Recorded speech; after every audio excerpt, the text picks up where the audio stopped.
next generation 32-inch Pro Display XDR with Apple Silicon. The world's best Pro Display. But also, maybe the return of the cinema display. An extraordinary computer deserves an extraordinary display. 24 inches like the M1 iMac, and 27 inches like the highly anticipated M1 Pro iMac. It's incredible!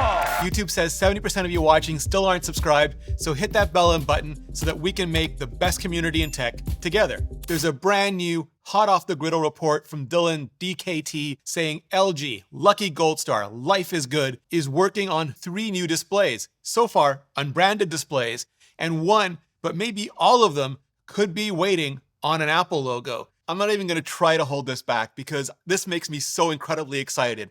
I all caps love the idea of Apple getting back into the consumer display space. I mean, ever since they Tony Stark snapped the old Thunderbolt display a few years ago, our only real options have been crap commercial panels, LG Ultrafine, or Apple's literal 6K 46K Pro Display, which were both problematic for a number of reasons that I'll get into in just a minute. But do I believe this particular rumor? Well, in addition to the Ultra kinda fines, LG has been making panels for Apple displays for a long time, including the LED and Thunderbolt displays, the ones that Apple released alongside the original IPS iMacs.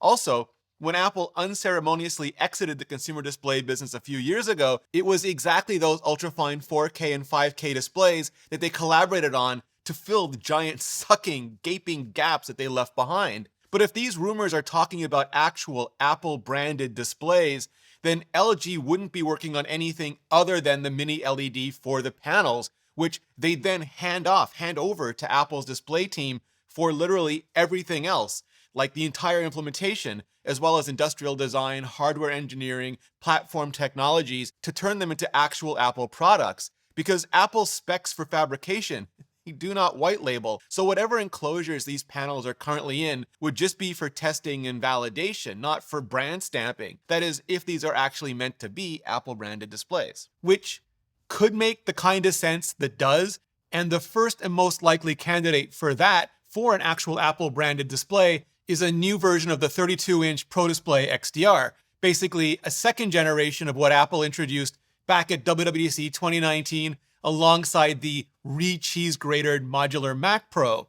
The Pro Display was good for its time. I mean, it was 5K or 6K with stand, which blew a lot of non-pro brains and made it the butt of an awful lot of internet jokes, but it was also a workable replacement for traditional, much more expensive reference monitors, which could easily cost you $42,000. I mean, even some major studios couldn't afford to push those displays across an entire color managed pipeline, but Pro Display XDR, that was way easier to scale. Now, the OG Pro Display XDR was a little early. It wasn't mini LED, though it tried real hard, with nowhere nearly the number of local dimming zones that we have on the Liquid Retina XDR displays in the new iPad Pro and MacBook Pro.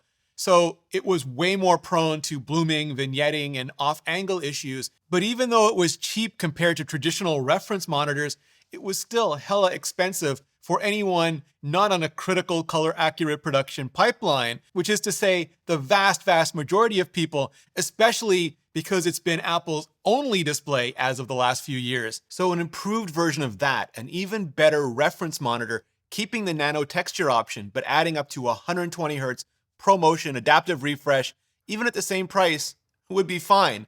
At a reduced price, it'd be amazing. Like half the price, less. And as to having Apple Silicon inside, well, the iMacs have had custom Apple timing controllers, T-Cons, since they went to 5K.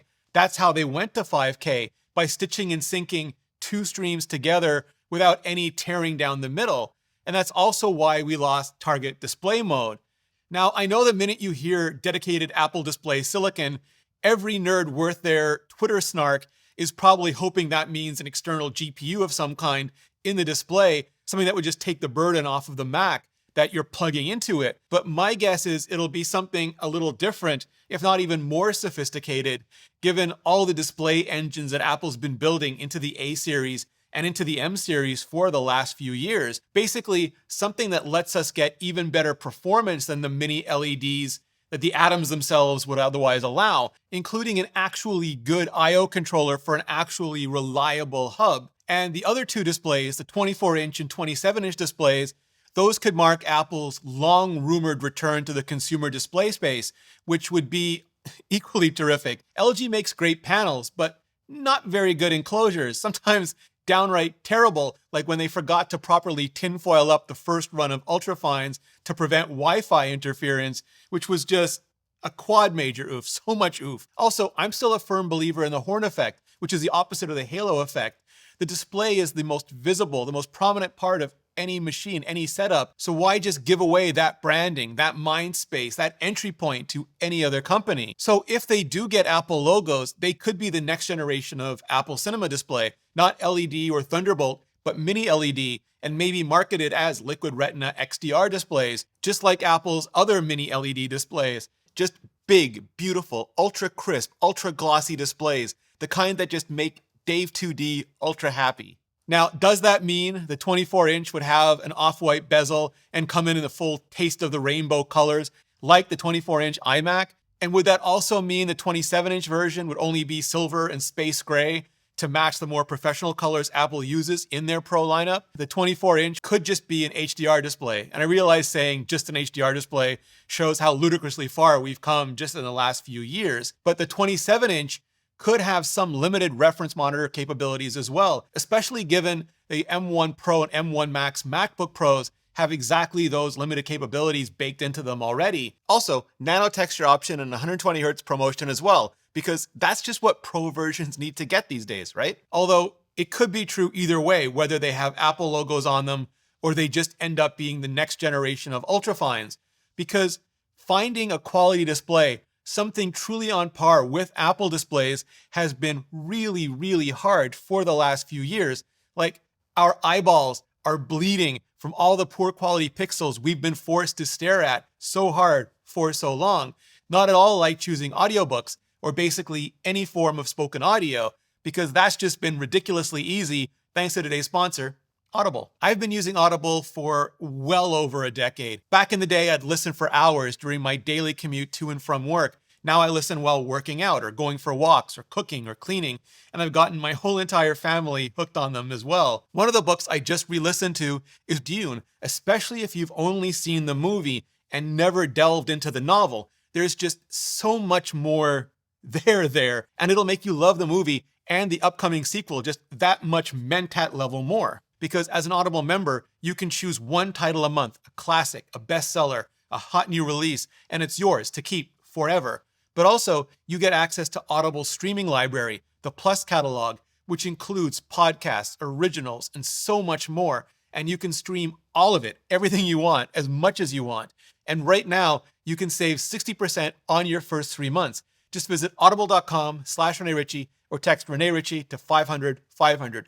That's audible.com/Rene Ritchie or text Rene Ritchie to 500-500, or just click the button right there on the screen. Clicking on that button really helps out the channel, and so does hitting up the playlist above for way more on everything Apple has coming our way in 2022. So hit up that playlist, and I'll see you in the next video.